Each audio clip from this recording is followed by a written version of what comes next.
Amir avtosavdoda kraska holatlari top-toza Damas chiqsa, mana degan mijozlarimiz uchun 2009-yil Damas mashinasi. Kraska holatlari top-toza mashinani akalar, akamizdan olgan ma'lumotimiz ko'ra, manaqa joylar bilasizlar, qo'l kirib chiqqanda yeyiladi. Shunaqa joylarga bitni tegizib qo'yganman. Hech qanaqa detal bo'yalmagan, deyaptilar. Balon holati yangi turibdi. Xo'p, zadniy most, korobkalarda, motorlarda muammosi yo'q. Korobkada birdan ikkiga o'tganda kartinka periodida ozgina muammosi bor. Aka 100 ming 150 ming so'm bilan hal bo'ladigan narsa dedilar. Sanoatli ko'ringlar.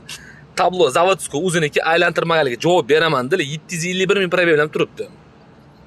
Sanoatli ko'rsanglar bo'ladi. Sanoatlar zo'r turibdi. Yurgani halol, aka o'ziniki javob beramiz deyapti. Moshina haqiqatan egalari, aka texnik holatiga ham, kraskalarga ham javob deyaptilar.